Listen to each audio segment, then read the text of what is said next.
Hi hello ನಮಸ್ಕಾರ welcome back to my channel Cricketrix. ನಾನು ನಿಮ್ಮ ವಿಜಯ್ ಸಿಂಹ.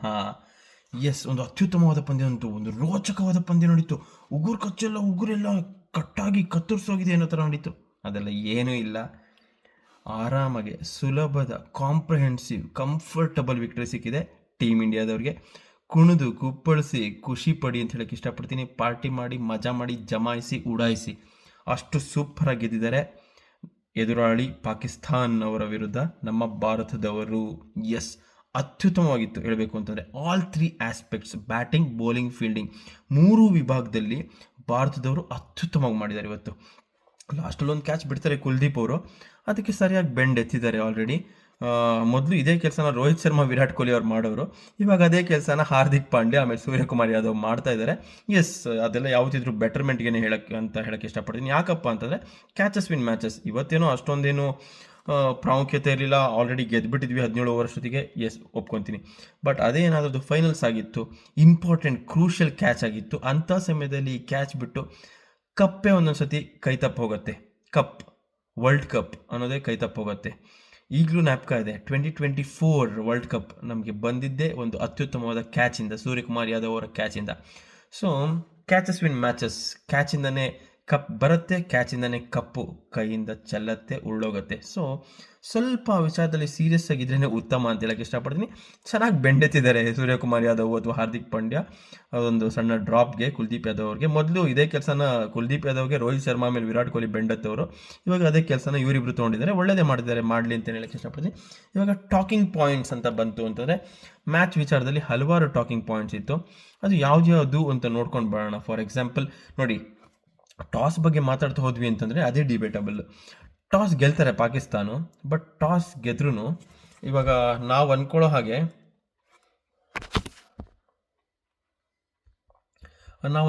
ಏನು ಒಂಥರ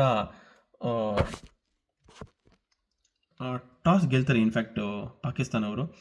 ಬಟ್ ಏನಾಗುತ್ತಪ್ಪ ಅಂತಂದರೆ ನೋಡಿ, ಅವರು ಬ್ಯಾಟಿಂಗ್ ಆಯ್ಕೆ ಮಾಡ್ಕೋಬೇಕಾ, ಬೌಲಿಂಗ್ ಆಯ್ಕೆ ಮಾಡ್ಕೋಬೇಕಾ ಅನ್ನೋದೇ ಒಂದು ಸ್ವಲ್ಪ ಅವ್ರಿಗೆ ತಲೆನೋವಾಗಿತ್ತು. It's better to lose the toss ಇಂಥ ಒಂದು ಕ್ರೂಷಿಯಲ್ ಹಂತದಲ್ಲಿ ಅಂತ ಹೇಳಕ್ಕೆ ಇಷ್ಟಪಡ್ತೀನಿ.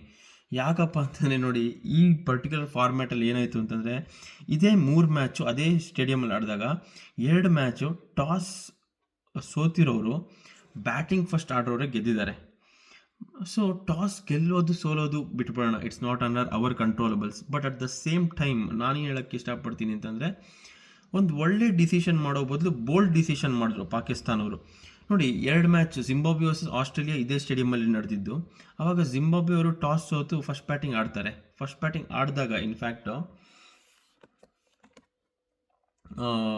ಫಸ್ಟ್ ಬ್ಯಾಟಿಂಗ್ ಆಡಿದಂಥ ಜಿಂಬಾಬ್ವೆ ಅವರು ಏನು ಹೇಳ್ತೀರಾ ನೀವು, ಕಂಪ್ಲೀಟ್ಲಿ ಒಂದು 175 ಹೊಡೆದಾಗೂ ಅವರು 170 ಹೊಡಿತಾರೆ, 169 ಹೊಡಿತಾರೆ, 170 ಟಾರ್ಗೆಟ್ ಇರುತ್ತೆ. ಆವಾಗ ಕೂಡ ಆಸ್ಟ್ರೇಲಿಯಾದ ಒಂದು ದೈತ್ಯ ಟೀಮು ಜಿಂಬಾಬ್ವೆ. ಆಸ್ಟ್ರೇಲಿಯಾ ಅಂತಂದರೆ ಒಂದು ಸ್ವಲ್ಪ ಕೂಡ ಇದಿಲ್ಲ, ಏನಂತ ಹೇಳ್ತೀರಾ, ಕಂಪ್ಯಾರಿಸನ್ ಅನ್ನೋದೇ ಇಲ್ಲ. ಬಟ್ ಅಂಥ ಇದರಲ್ಲೂ ಕೂಡ ಆಸ್ಟ್ರೇಲಿಯಾ ಅಂತ ಟೀಮ್ನ ಬಗ್ಗು ಬಡ್ದು ಸೋಲಿಸಿ ಗೆದ್ದಿದ್ದಾರೆ ಅಂತಂದರೆ ಅತ್ಯುತ್ತಮವಾದ ಗೆಲುವು ಜಿಂಬಾಬ್ವೆ ಅವ್ರಿಗೆ. ಕಂಪ್ಲೀಟ್ಲಿ ಒಂಥರ ಈ ವರ್ಲ್ಡ್ ಕಪ್ನ ಏನಂತ ಹೇಳ್ತೀರಿ, ಈ ವರ್ಲ್ಡ್ ಕಪ್ಪಿನ ಒಂದು ಅಪ್ಸೆಟ್ ಅಂತಲೇ ಹೇಳ್ಬೋದು, biggest upset of this world cup ಅಂತಲೇ ಹೇಳ್ಬೋದು. ಅಂಥ ಒಂದು ಅತ್ಯುತ್ತಮವಾದ ಗೆಲುವು ಪಡ್ಕೊಂಡಿದ್ದಾರೆ ಜಿಂಬಾಬ್ವೆ ಅಂತಲೇ ಹೇಳಬೇಕು. ಐ ಮೀನ್, ಇವಾಗ ಜಿಂಬಾಬ್ವೆ ಅವ್ರು ಸೂಪರ್ 8ಗೆ ಬರಲಿಲ್ಲ ಅಂತಂದರೆ ಆಸ್ಟ್ರೇಲಿಯಾ ಅವ್ರ ಮೇಲೆ ಗೆದ್ದಿದ್ದು ವೇಸ್ಟ್ ಆಗಿಬಿಡುತ್ತೆ, ವ್ಯರ್ಥ ಆಗಿಬಿಡುತ್ತೆ. ಸೊ ಹಂಗಾಗಿ ಅಟ್ಲೀಸ್ಟ್ ಅದಕ್ಕೋಸ್ಕರ ಆದರೂ ಜಿಂಬಾಬ್ವೆ ಅವರು ಸೂಪರ್ 8 ಅಂತ ಬರಲೇಬೇಕು. ಕಾದು ನೋಡೋಣ ಏನಾಗುತ್ತೆ ಏನು ಎತ್ತ ಅಂತ. ಅದಕ್ಕಿಂತ ಮುಂಚೆ ಇವತ್ತಿನ ಮ್ಯಾಚ್ ಬಗ್ಗೆ ಮಾತಾಡ್ತಾ ಇದ್ವಿ. ಸೊ ಎಸ್, ಇವತ್ತಿನ ಮ್ಯಾಚ್ ಬಗ್ಗೆ ಮಾತಾಡ್ತಾ ಇದ್ವಿ. ಇವಾಗ ಪಾಕಿಸ್ತಾನ ಟಾಸ್ ಗೆದ್ದರು, ಅದರದ್ದೇ ಇಲ್ಲಿ ತನಕ ಚರ್ಚೆ ಕರ್ಕೊಂಡೋಯ್ತು. ಇವಾಗ ಟಾಸ್ ಗೆದ್ದು ಬೌಲಿಂಗ್ ಆಯ್ಕೆ ಮಾಡ್ಕೊತಾರೆ. ಅವ್ರು ಬೌಲಿಂಗ್ ಆಯ್ಕೆ ಮಾಡ್ಕೊಂಡಿದ್ದು ತಪ್ಪಾ ಅಂತ ನೀವು ಕೇಳಿದ್ರೆ, ಅದು ಅಗೇನ್ ಡಿಬೇಟಬಲ್. ಇವಾಗ ಅವರ ಪರಿಸ್ಥಿತಿ ಹೇಗಪ್ಪ ಆಯಿತು ಅಂತಂದರೆ, ಇವತ್ತು ಸ್ವಲ್ಪ ರೈನ್ ಚಾನ್ಸಸ್ ಕೂಡ ಇತ್ತು. ಸೊ ರೈನ್ ಚಾನ್ಸಸ್ ಎಲ್ಲ ಇದ್ದಿದ್ದರಿಂದ ಅವ್ರು ಏನಪ್ಪ ಮಾಡ್ತಾರೆ ಅಂತಂದರೆ, ಅಕಸ್ಮಾತಾಗಿ ಡಕ್ವರ್ತ್ ಲೂಯಿಸು ಅದು ಇದು ಆಗೋಯ್ತು ಅಂದರೆ ಕಷ್ಟ ಆಗುತ್ತೆ ಗುರುವೆ, ಸೇಫರ್ ಸೈಡ್ ಚೇಸಿಂಗ್ ಮಾಡೋಣ ಅಂತ ಹೇಳ್ಬಿಟ್ಟು ಬೌಲಿಂಗ್ ಆಯ್ಕೆ ಮಾಡ್ಕೊತಾರೆ. ಬೌಲಿಂಗ್ ಆಯ್ಕೆ ಮಾಡ್ಕೊಂಡಾಗ ಫಸ್ಟ್ ಓವರ್ ಇನ್ಫ್ಯಾಕ್ಟ್ ಸಲ್ಮಾನ್ ಆಗಾ ಅವರೇ ಬೌಲಿಂಗ್ ತೊಗೊಂಡು ನಮ್ಮ ಅಭಿಷೇಕ್ ಶರ್ಮಾ ಅವ್ರನ್ನ ಇನ್ಫ್ಯಾಕ್ಟ್ ವಿಕೆಟ್ನ ಪಡೆದು ಒಂದು ಮಟ್ಟಕ್ಕೆ ಒಂದು ಒಳ್ಳೆ ಪೊಸಿಷನ್ಲೇ ಇರ್ತಾರೆ. ಆವಾಗ ಗುರು ಸಖತ್ತಾಗಿದೆಯಪ್ಪ ಇವ್ರದ್ದು, ಏನು ಗುರು ಇದು ಈ ಥರ ಹೋಗ್ತಾ ಇದೆಯಲ್ಲ ಅಂತ ಅನ್ಕೊತೀವಿ. ಆ ಟೈಮಲ್ಲಿ ಹೇಳಬೇಕು ಅಂತಂದರೆ Ishan Kishan the pocket dynamite ತದ್ವಾ ಚೆನ್ನಾಗಿ ಆಡ್ತಾರೆ. ಇಂಥ ಒಂದು ಪಿಚ್ಚಲ್ಲಿ ಕಂಪ್ಲೀಟ್ಲಿ ಡಿಫ್ರೆಂಟ್ ಬಾಲ್ ಗೇಮ್ ಆಡಿದ್ರು ಅಂತ ಹೇಳಿದ್ರೆ ತಪ್ಪಾಗಕ್ಕೆ ಸಾಧ್ಯನೇ ಇಲ್ಲ. ಅಷ್ಟು ಚೆನ್ನಾಗಿ ಆಡ್ತಾರೆ. 40 ಬಾಲ್ 77 ರನ್ ಹೊಡೆದು ಪಂದ್ಯ ಪುರುಷೋತ್ತಮ ಕೂಡ ಅವರೇ ಆಗ್ತಾರೆ. ಅತ್ಯುತ್ತಮವಾದ ಪ್ರತಿಭೆ. ನಿಜವಾಗ್ಲೂ ಸ್ವಲ್ಪ ಕ್ರಿಕೆಟ್ನಿಂದ ಬ್ರೇಕ್ ತೊಗೊಂಡು ಮತ್ತೆ ವಾಪಸ್ ಬಂದು ಈ ರೇಂಜಿಗೆ ಆಡ್ತಾರೆ ಅಂತ ಸಖತ್ ಖುಷಿ ಪಡ್ತಾರೆ. ಪ್ರತಿಯೊಬ್ಬ ಭಾರತೀಯ ಕೂಡ ಹೆಮ್ಮೆ ಪಡಬೇಕು ಅಂತ ಒಂದು ಆಟ ಆಡಿದ್ದು ಇವತ್ತು. ಯಾಕೆಂತಂದರೆ ಪಿಚ್ ಅಷ್ಟೊಂದು ಸಹಾಯ ಮಾಡ್ತಿರಲಿಲ್ಲ ಬ್ಯಾಟಿಂಗಿಗೆ. ಸೊ ನಿಜವಾಗಿ ನೋಡಿ, ಅವರ ಮೇನ್ ಟ್ರಂಪ್ ಕಾರ್ಡ್ ಅಂತಾನೆ ಉಸ್ಮಾನ್ ತಾರಿಕ್ ಎಷ್ಟೆಲ್ಲ ಮಾತಾಡಿದ್ರು, ಅವ್ರ ಬಗ್ಗೆ ಎಷ್ಟೆಲ್ಲ ಟ್ರಾಲ್ ಮಾಡಿದ್ರು, ಎಷ್ಟೆಲ್ಲ ಮಾತಾಡ್ತಾಯಿದ್ರು, ಎಷ್ಟೆಲ್ಲ ಚರ್ಚೆಗೆ ಒಳಗಾಗಿದ್ದು. ಇಶಾನ್ ಕಿಶನ್ ಔಟ್ ಆಗೋವರೆಗೂ ಅವ್ರನ್ನ ಬೌಲಿಂಗಿಗೆ ತರಲೇ ಇಲ್ಲ. ಅಂದರೆ ನೋಡಿ ಎಂಥ ಒಂದು ಭಯ ಹುಟ್ಟಿಸಿದ್ರು, ಎಷ್ಟು ಅವರ ಟೀಮ್ನ ಅನ್ಸೆಟಲ್ ಮಾಡಿಬಿಟ್ಟಿದ್ರು ಇಶಾನ್ ಕಿಶನ್ ಅಂತ ಯೋಚನೆ ಮಾಡಿ, ಆಯಿತಾ.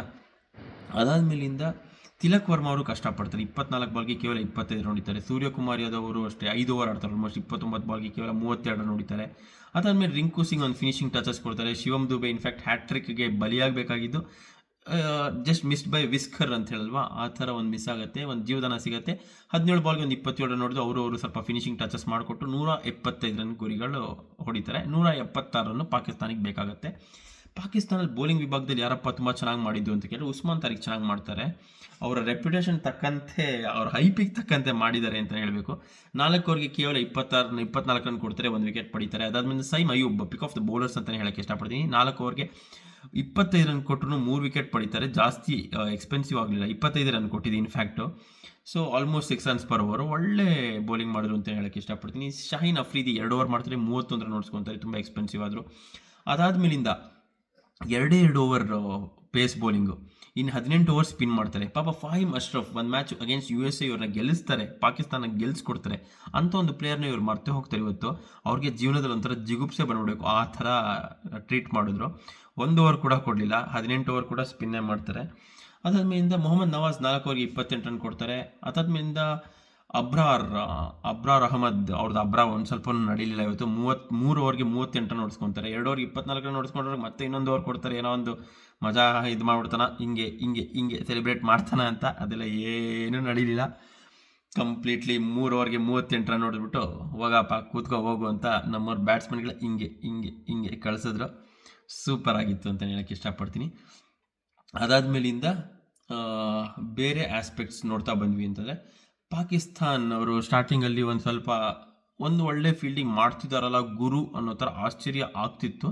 ಅಷ್ಟೊತ್ತಿಗೆ ಅವರ ಬೇಸಿಕ್ ಫೀಲ್ಡಿಂಗ್, ಅವರ ಮೊದಲ ಪಾಕಿಸ್ತಾನ್ ಏನು ಅಂತ ಕರಿತೀವಿ, ಒಂಥರ ಹೀನಾಯವಾದ ಫೀಲ್ಡಿಂಗು ಮಾಡೋದಕ್ಕೇ ಶುರು ಹಚ್ಕೊಂಡ್ಬಿಡ್ತಾರೆ. ಅದು ಒಬ್ಬರು ಮಾಡಿದ್ರೆ ಇನ್ನೆಲ್ಲರೂ ಒಂಥರ ಕಂಟೇಜಿಯಸ್ ಅಂತ ಹೇಳ್ತೀವಲ್ಲ, ಇವಾಗ ಕೆಮ್ಮು ನೆಗಡಿ ಬಂದರೆ ಒಬ್ಬರಿಂದ ಮನೇಲಿ ಎಲ್ಲರಿಗೂ ಹರಡತ್ತಲ್ಲ, ಆ ಥರ. ಶದಾಬ್ ಖಾನ್ ಅವರು ಒಂದು ತೂತು ಬಿಡ್ತಾರೆ. ಅದಾದಮೇಲೆ ಮಿಕ್ಕಿದವರು ಎಲ್ಲರೂ ಅದನ್ನೇ ಕಂಟಿನ್ಯೂ ಮಾಡ್ಕೊಂಡು ಹೋಗ್ತಾರೆ. ಸ್ಟಾರ್ಟಿಂಗಲ್ಲಿ ಸ್ಟಾರ್ಟಿಂಗ್ ಆಫ್ ದ ಮ್ಯಾಚಲ್ಲಿ ಒಂದು ಸ್ವಲ್ಪ ಚೆನ್ನಾಗಿ ಫೀಲ್ಡಿಂಗ್ ಮಾಡ್ಕೊಂಡು ಬಂದಿರ್ತಾರೆ. ಅದಾದಮೇಲಿಂದ ಮತ್ತೆ ಎಲ್ಲ ಶುರು ಒಬ್ಬರಿಂದ ಒಬ್ಬರು ಕ್ಯಾಚ್ ಡ್ರಾಪ್ ಮಾಡು, ಒಬ್ಬರಿಂದ ಒಬ್ಬರು ಫೀಲ್ಡಿಂಗಲ್ಲಿ ತೂತು ಬಿಡ್ಕೊಂಡು ಹೋಗು, ಅದೆಲ್ಲ ಆಗ್ತಾ ಹೋಯಿತು.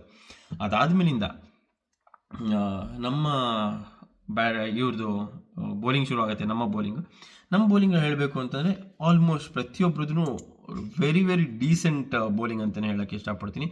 ಪ್ರತಿಯೊಬ್ಬರದ್ದು ಬೌಲಿಂಗ್ ಚೆನ್ನಾಗಿತ್ತು. ಹಾರ್ದಿಕ್ ಪಾಂಡ್ಯ ಅವರು ಶುರು ಮಾಡ್ತಾರೆ, ಫಸ್ಟ್ ಓವರಲ್ಲಿ ವಿಕೆಟ್ ತೆಗೊಡ್ತಾರೆ. ಅವ್ರ ಕಡೆ ನಾನು ಇವತ್ತು ಒಂದು ವಿಚಾರ ಹೇಳಲೇಬೇಕು ನೋಡಿ. ಅವ್ರದ್ರಲ್ಲಿ 3 ಜನ ಬ್ಯಾಟ್ಸ್ಮನ್ಗಳು ನನಗೆ ಒಂದು ಸ್ವಲ್ಪ ಡೇಂಜರ್ ಅಥವಾ ಥ್ರೆಟ್ ಅಂತ ಅನಿಸ್ತು ಅಂತಂದರೆ, ಫರ್ಹಾನ್ ಅನ್ನೋ ಓಪನರು, ಅದಾದಮೇಲೆ ಸೈಮ್ ಅಯ್ಯೂಬ್, ಅದಾದಮೇಲಿಂದ ಫಹೀಮ್ ಅಶ್ರಫ್ ಅವರೇ ಇನ್ಫ್ಯಾಕ್ಟ್ ಗೆಲ್ಸ್ಕೊಟ್ಟಿದ್ದು USA ವಿರುದ್ಧ. ಇಲ್ಲಾಂದ್ರೆ ಆ ಮ್ಯಾಚನ್ನು ಸೋಲ್ಬೇಕಾಗಿತ್ತು ಪಾಕಿಸ್ತಾನ, ಆಲ್ಮೋಸ್ಟ್ ನಾಕೌಟ್ ಆಗೋಗಿರೋರು. ಬಟ್ ಅವರೇ ಗೆಲ್ಸ್ಕೊಟ್ಟವ್ರನ್ನೇ ಒಂಥರ ನೀಚವಾಗಿ ಕಂಡುಬಿಡ್ತಾರೆ. ಫಹೀಮ್ ಅಶ್ರಫ್ ಒಂದು ಓವರ್ ಬೌಲಿಂಗ್ ಕೊಡಲ್ಲ. ಇನ್ಫ್ಯಾಕ್ಟ್ ಬೌಲಿಂಗಲ್ಲೂ ಚೆನ್ನಾಗಿ ಮಾಡ್ತಾರೆ, ಒಳ್ಳೆ ಸ್ಲೋಯರ್ ಆಫ್ ಕಟರ್ಸು, ಸ್ಲೋಯರ್ ಬಾಲ್ಗಳು ಚೆನ್ನಾಗಿ ಮಾಡ್ತಾರೆ. ಅವ್ರಿಗೆ 1 ಓವರ್ ಕೂಡ ಕೊಡಲ್ಲ. ಬ್ಯಾಟಿಂಗ್ ಅಂತೂ 7 ಡೌನಲ್ಲಿ ಕಳಿಸ್ತಾರೆ. ಏನು ಅವ್ರ ಮೇಲೆ ಕೋಪನೋ ಏನೋ ಗೊತ್ತಿಲ್ಲ, ಪಾಕಿಸ್ತಾನಿ ಟೀಮ್ ಅವ್ರನ್ನ ತೀರಾ ನೀಚವಾಗಿ ಕಂಡುಬಿಡ್ತಾರೆ. ಮ್ಯಾಚ್ ಗೆಲ್ಸ್ಕೊಟ್ಟಂಥ ಪ್ಲೇಯರ್ನೇ ತುಂಬ ನೀಚವಾಗಿ ಕಂಡುಬಿಡ್ತಾರೆ. ಅದಾದ್ಮೇಲೆ ನಮ್ಮ ಬೌಲಿಂಗ್ ಅಂತ ಬಂತು ಅಂದರೆ, ಹಾರ್ದಿಕ್ ಪಾಂಡ್ಯ ತುಂಬ ಚೆನ್ನಾಗಿ ಅತ್ಯದ್ಭುತವಾಗಿ ಬೌಲಿಂಗ್ ಮಾಡ್ತಾರೆ. 3 ಓವರ್ಗೆ ಒಂದು ಮೇಡನ್ ತೊಗೊಂಡು ಕೇವಲ 16 ರನ್ ಕೊಟ್ಟು 2 ವಿಕೆಟ್ ಪಡ್ಕೊತಾರೆ. ಬ್ಯಾಟಿಂಗಲ್ಲಿ ಡಕೌಟ್ ಆಗ್ತಾರೆ ಇನ್ಫ್ಯಾಕ್ಟ್ ಹಾರ್ದಿಕ್ ಪಾಂಡ್ಯ, ಬಟ್ ಬೌಲಿಂಗಲ್ಲಿ ಸಖತ್ತಾಗಿ ವಾಪಸ್ ಹತ್ತಿ ಪಡ್ಕೊತಾರೆ. ಜಸ್ಪ್ರೀತ್ ಬುಮ್ರಾ 2 ಓವರ್ಗೆ 17 ರನ್ ಕೊಡ್ತಾರೆ. ಸ್ವಲ್ಪ ಔಟ್ ಆಫ್ ದ ಸ್ಟೀಮ್ ಆಗೋಗಿದ್ದಾರೆ ಅನ್ನೋಷ್ಟೊತ್ತಿಗೆ ಬಂದು ಮತ್ತೆ ವಿಕೆಟ್ಸ್ನ ಪಟ ಅಂತ ತೆಗೆದುಬಿಡ್ತಾರೆ. ಅಕ್ಷರ್ ಪಟೇಲ್ 4 ಓವರ್ಗೆ 29 ರನ್ ಕೊಟ್ಟು 2 ವಿಕೆಟ್ ಪಡ್ಕೊತಾರೆ, ಚೆನ್ನಾಗಿ ಬೌಲಿಂಗ್ ಮಾಡಿದ್ರು. ವರುಣ್ ಚಕ್ರವರ್ತಿ ಅತ್ಯುತ್ತಮವಾದ ಬೌಲಿಂಗು, ಒಂಥರ ಎಷ್ಟೊಂದು ಬಾಲ್ಗಳಂತೂ ಅನ್ಪ್ಲೇಯಬಲ್ ಅನ್ನೋ ಥರ ಬೌಲಿಂಗ್ ಮಾಡಿದ್ರು. 3 ಓವರ್ಗೆ 17 ರನ್ ಕೊಡ್ತಾರೆ, 2 ವಿಕೆಟ್ ಕೂಡ ಪಡ್ಕೊತಾರೆ. ಕುಲ್ದೀಪ್ ಯಾದವ್ 3 ಓವರ್ಗೆ ಕೇವಲ 14 ರನ್ ಕೊಟ್ಬಿಟ್ಟು 1 ವಿಕೆಟ್ನ ಪಡ್ಕೊತಾರೆ. ಸಿಕ್ಕಾಪಟ್ಟೆ ಒಳ್ಳೆ ಬೌಲಿಂಗ್ ಮಾಡಿದ್ರು ಅಂತಲೇ ಹೇಳಬೇಕು. ಅಪಾರ್ಟ್ ಫ್ರಮ್ ದಟ್ ಒಂದು ಕ್ಯಾಚ್ ಡ್ರಾಪು, ಬಟ್ ಆ ಕ್ಯಾಚ್ ಡ್ರಾಪಿಗೆ ಭಯಂಕರ ಬೆಂಡೆತ್ತಿ ಬ್ರೇಕ್ ಹಾಕ್ಬಿಟ್ಟಿದ್ದಾರೆ ಆಲ್ರೆಡಿ ಸೂರ್ಯಕುಮಾರ್ ಯಾದವ್, ಆಮೇಲಿಂದ ಹಾರ್ದಿಕ್ ಪಾಂಡ್ಯ ಅವರು. ಎಸ್, ತಿಲಕ್ ವರ್ಮಾ ಅವರು 2 ಓವರ್ ಮಾಡ್ತಾರೆ, 11 ರನ್ ಕೊಡ್ತಾರೆ, 1 ವಿಕೆಟ್ ಕೂಡ ಪಡ್ಕೊತಾರೆ.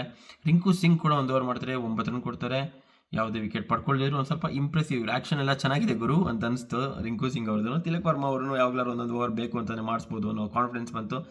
ರಿಂಕು ಸಿಂಗ್ ಅವ್ರದ್ದು ಕೂಡ 1 ಓವರ್ ಯಾವಾಗಲಾರು ಬೇಕು ಅಂತಲೇ ಮಾಡಿಸ್ಬಹುದು ಅನ್ನೋ ಒಂದು ಏನಂತ ಹೇಳ್ತೀರಾ, ಯಾರೂ ಇಲ್ವೇ ಇಲ್ಲ, ಒಬ್ಬ ಪಾರ್ಟ್ ಟೈಮರ್ ಬೇಕಲ್ಲ ಗುರು ಈ ಒಂದು ಪಾರ್ಟ್ನರ್ಶಿಪ್ನ ಬ್ರೇಕ್ ಮಾಡೋಕ್ಕೆ ಅನ್ನೋ ಥರ ಸಮಯ ಸಂದರ್ಭ ಪರಿಸ್ಥಿತಿ ಬಂತು ಅಂದರೆ ಟ್ರೈ ಅಂತೂ ಮಾಡ್ಬೋದು ಗುರು. ಅಂಥ ನೀಚವಾಗಂತೂ ಏನು ಬೌಲಿಂಗ್ ಮಾಡಲ್ಲ. ಎಸ್, ಕೇವಲವಾಗಂತೂ ಇಲ್ಲ, ಅದಂತ ಹೇಳೋಕ್ಕೆ ಇಷ್ಟಪಡ್ತೀನಿ. ಅದಾದ್ಮೇಲೆ ಪಾಕಿಸ್ತಾನ ಬ್ಯಾಟಿಂಗ್ ಅಂತ ಬಂತು ಅಂದರೆ ಯಾರ್ದು ಅಂತ ಹೇಳ್ಕೊಳ್ಳೋಂಥ ಬ್ಯಾಟಿಂಗೇ ಇರಲಿಲ್ಲ ಗುರು, ಸೀರಿಯಸ್ಲಿ. ಆಮೇಲೆ ಉಸ್ಮಾನ್ ಖಾನ್ ವಿಕೆಟ್ ಕೀಪರ್ 34 ಬಾಲಿಂಗ್ 44 ಹೊಡೆದ್ರು, ತುಂಬ ಚೆನ್ನಾಗಿ ಬ್ಯಾಟಿಂಗ್ ಮಾಡಿದ್ರು. ಇಲ್ಲ, ತುಂಬ ಚೆನ್ನಾಗೇ ಇಲ್ಲ, ಒಂದು ಮಟ್ಟಕ್ಕೆ ಚೆನ್ನಾಗಿ ಆಡಿದ್ರು. ಒಂಥರ ಒಂದು ದೇಶ ಇರುತ್ತೆ, ಆ ದೇಶದಲ್ಲಿ ಎಲ್ಲರೂ ಕುರುಡರಿರ್ತಾರೆ, ಅದರಲ್ಲಿ ಒಬ್ಬ ಒಂದು ಕಣ್ಣವನು ಇರ್ತಾನೆ, ಅವನ್ನೇ ರಾಜ ಅಂತ ಅನ್ಕೊಂಡ್ಬಿಡ್ತಾರೆ. ಆ ಥರ ಇದು, ಎಲ್ಲರೂ ಸಿಂಗಲ್ ಡಿಜಿಟ್ ಔಟ್ ಆಗಿರ್ಬೇಕಾರೆ ಇವನೊಬ್ಬ ಡಬಲ್ ಡಿಜಿಟ್ ಹೊಡೆದಿದ್ದಾನೆ, 34 ಬಾಲಿಗೆ 44 ರನ್ನು. ಅದು ಏನು ತುಂಬ ಒಳ್ಳೆ ಸ್ಟ್ರೈಕ್ ರೇಟ್ ಏನಲ್ಲ, ಜಸ್ಟ್ 129 ಸ್ಟ್ರೈಕ್ ರೇಟು. ಸೊ ಹಂಗಾಗಿ ಅವ್ನು ಸ್ವಲ್ಪ ಚೆನ್ನಾಗಿದೆ ಅನ್ನೋ ಥರ ಅನಿಸಿದೆ ಅಷ್ಟೇ. ಅದು ಬಿಟ್ಟರೆ ಅಂಥ ಏನು ಹೇಳ್ಕೊಳ್ಳೋವಂಥ ಬ್ಯಾಟಿಂಗ್ ಏನು ಯಾರೂ ಏನು ಆಡಿಲ್ಲ ಹೇಳಬೇಕು ಅಂತಂದರೆ, including Usman Khan. But comparatively ಎಲ್ಲರೂ ಅಷ್ಟು 0, 1, 2, 3, 4, 5 ಟೆಲಿಫೋನ್ ನಂಬರ್ ಥರ ಇರಬೇಕಾದ್ರೆ 34 ಬಾಲಿಗೆ 44 ರನ್ ಹೊಡೆದು ಒಂದು 100 ಗಡಿ ದಾಟೋದಕ್ಕೆ ಸಹಾಯ ಆಯಿತು ಅಂತಂದರೆ ಈ ಉಸ್ಮಾನ್ ಖಾನ್ದು ಕಾಂಟ್ರಿಬ್ಯೂಷನ್ ಸ್ವಲ್ಪ ಇತ್ತು ಅಂತಲೇ ಹೇಳಬೇಕು. ಅದಾದ್ಮೇಲೆ ಶಾಹೀನ್ ಅಫ್ರಿದಿ ಕೂಡ 100 ಗಡಿ ದಾಟೋದಕ್ಕೆ ಸ್ವಲ್ಪ ಸಹಾಯ ಮಾಡಿಕೊಡ್ತಾರೆ. 19 ಬಾಲ್ಗೆ 23 ರನ್ ಹೊಡೆದು. ಎಸ್, ಇದೆಲ್ಲ ಆಗೋಷ್ಟೊತ್ತಿಗೆ ಮುಗ್ದೋಗಿರುತ್ತೆ. ಇನ್ಫ್ಯಾಕ್ಟ್ ನನಗಂತೂ ಒಂದು ಅನಿಸ್ಬಿಡ್ತು, ಪವರ್ ಪ್ಲೇನಲ್ಲೇ ಗೆದ್ಬಿಟ್ವಿ. ಪವರ್ ಪ್ಲೇನಲ್ಲಿ ಯಾವಾಗ ಅವರು 6 ಓವರ್ಗೆ 38 ರನ್ ಹೊಡೆದು 4 ವಿಕೆಟ್ ಕಳ್ಕೊಂಡ್ಬಿಟ್ಟಿದ್ರು, ಅಲ್ಲೇ ಮುಗ್ದೋಗಿತ್ತು ಮ್ಯಾಚು.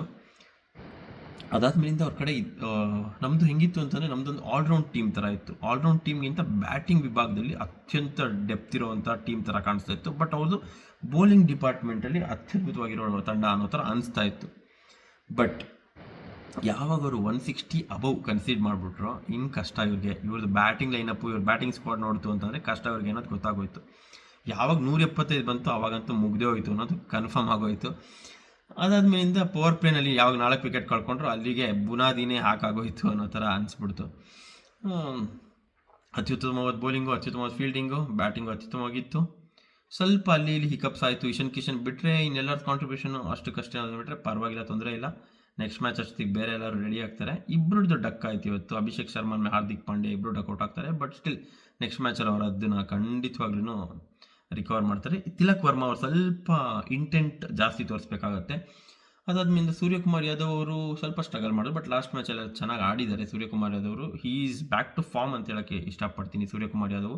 ಯಾಕೆಂತಂದರೆ ಅವರು ಫಾರ್ಮ್ದು ತುಂಬ ಒಂದು ಕನ್ಸರ್ನ್ ಆಗೋಯಿತು. ಲಾಸ್ಟ್ 18-20 ಮಂತ್ಸ್ 1.25 ವರ್ಷದಿಂದ ಅಂತ ಹೇಳ್ಕೊಳ್ಳೋವಂಥ ರನ್ಸ್ಗಳು ಬರ್ತಿರಲಿಲ್ಲ ಅವ್ರ ಬ್ಯಾಟಿಂದ.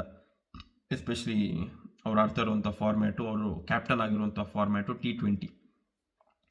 ಕ್ಯಾಪ್ಟನ್ ನಾಯಕನ ಕಾಂಟ್ರಿಬ್ಯೂಷನ್ ತುಂಬ ಇಂಪಾರ್ಟೆಂಟ್ ಆಗುತ್ತೆ. ಸೊ ಹಂಗಾಗಿ ಅವರ ಬ್ಯಾಟಿಂದ ಬರೋ ರನ್ಸ್ಗಳು ತುಂಬ ಇಂಪಾರ್ಟೆಂಟ್ ಆಗುತ್ತೆ ಟೀಮ್ ಇಂಡಿಯಾಗೆ. ಸೊ ಹಂಗಾಗಿ ಅವ್ರ ಫಾರ್ಮಿಗೆ ಬಂದಿರೋದು ಅತ್ಯಂತ ಖುಷಿ ವಿಚಾರ. ಚೆನ್ನಾಗಿ ಆಡ್ತಾ ಇದ್ದಾರೆ, ಚೆನ್ನಾಗಿ ಆಡ್ಕೊಂಡು ಹೋಗಲಿ. ಅದಾದಮೇಲೆ ಬೌಲಿಂಗ್ ವಿಭಾಗದಲ್ಲೂ ಅಷ್ಟೇ ಟೀಮ್ ಲುಕ್ ಸೆಟಲ್ಡ್ ಅಂತ ಅನಿಸ್ತಾ ಇದೆ. ಇನ್ನು ಸ್ವಲ್ಪ ಇಂಟೆಂಟ್ ತೋರಿಸ್ಬೇಕು ಬ್ಯಾಟ್ಸ್ಮನ್ಗಳು, ತಿಲಕ್ ವರ್ಮಾ ಅವ್ರುಗಳೆಲ್ಲ. ಇನ್ ಕೇಸ್ ಅವ್ರುಗಳೆಲ್ಲ ಸ್ವಲ್ಪ ಏನು ಲೋಯರ್ ಆರ್ಡ್ರಲ್ಲಿ ಬರ್ತಾರೆ ಅನ್ನೋ ಥರ ಇತ್ತು ಅಂತಂದರೆ ಒಂದು ಇದನ್ನ ಟ್ರೈ ಮಾಡ್ಬೋದು. 12 ಓವರ್ 13 ಓವರ್ ಆಗೋಗಿದೆ ಅಂದಾಗ ರಿಂಕು ಸಿಂಗ್ನ ಸ್ವಲ್ಪ ಪ್ರಮೋಟ್ ಮಾಡಿದ್ರೆ ಒಂದು 20 ಬಾಲ್ 50 ರನ್ನು ಆ ಥರ ಎಲ್ಲ ಹೊಡೆದ ಅಂತಂದರೆ ಸಖತ್ ಒಳ್ಳೆ ಸ್ಕೋರ್ ಒಳ್ಳೆ ಸ್ಕೋರ್ ಬರುತ್ತೆ. ಆವಾಗ ಅಪೋನೆಂಟ್ಗೆ ಭಯಂಕರ ಪ್ರೆಷರ್ ಆಗುತ್ತೆ. ಸೊ ಅದೊಂದು ಸ್ವಲ್ಪ ಕ್ಯಾಲ್ಕುಲೇಟಿವ್ ಆಗಿ ನೋಡಿ ಡಿಸೈಡ್ ಮಾಡ್ಕೋಬೇಕು ಅಂತ ಹೇಳೋಕ್ಕೆ ಇಷ್ಟಪಡ್ತೀನಿ. ಎಸ್, ಅದಾದ್ಮೇಲಿಂದ ಅಷ್ಟೇ ಅಲ್ಲಿಗೆ ಮುಗೀತು. ಖಂಡಿತವಾಗ್ಲೂ ಟೀಮ್ ಇಂಡಿಯಾ ಮ್ಯಾಚಸ್ ಯಾವ್ದು ಬರ್ತೋ ಅದಕ್ಕೆಲ್ಲ ವೀಡಿಯೋಸ್ ಬರುತ್ತೆ ಅಂತ ಹೇಳ್ತಾ, ಇಷ್ಟೋ ತನಕ ನನ್ನ ವಿಡಿಯೋನ ನೋಡಿದ್ದಕ್ಕೆ ತುಂಬ ಹೃದಯದ ಧನ್ಯವಾದಗಳು ಅಂತ ಹೇಳ್ತಾ, thank you so much for watching. ಧನ್ಯವಾದಗಳು, ನಮಸ್ಕಾರ. ಎಸ್, ಟೀಮ್ ಇಂಡಿಯಾ ಗೆದ್ದಿದ್ದಾರೆ. ಕ್ವಾಲಿಫೈ ಕ್ಯೂ ಅನ್ನೋದು ಬಂದುಬಿಟ್ಟಿದೆ. ಪಾಯಿಂಟ್ಸ್ ಟೇಬಲಲ್ಲಿ 3ಕ್ಕೆ 3 ಗೆದ್ದು ಇನ್ನೇನು ಬೇಕಾಗಿದ್ದು.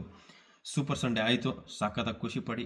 ಒಳ್ಳೆ ವೀಕೆಂಡ್ಗೆ ಒಳ್ಳೆ ಅಂತ್ಯ ಸಿಕ್ಕಿದೆ ಅಂತ ಹೇಳ್ತಾ, ಮತ್ತೆ ನೆಕ್ಸ್ಟ್ ವೀಕೆಂಡ್ ಬರೋವರೆಗೂ ನಮ್ಮ ಮಜಾ ಮಾಡಿ ಉಡಾಯಿಸಿ ಪ್ರತಿದಿನ ಇಂಡಿಯಾದ ಯಾವ್ಯಾವ ಮ್ಯಾಚ್ ಬರುತ್ತೆ ಪ್ರತಿದಿನ ವೀಕ್ ಡೇಸಲ್ಲೂ ಸಾಧ್ಯ ಆದರೆ ಬಂದು ನಿಮ್ಗೆಲ್ಲರಿಗೂ ರಂಜಿಸೋದಕ್ಕೆ ನಾನು ಪ್ರಯತ್ನ ಪಡ್ತೀನಿ ಅಂತ ಹೇಳ್ತಾ thank you so much for watching. ಧನ್ಯವಾದಗಳು, ನಮಸ್ಕಾರ, ಶುಭರಾತ್ರಿ.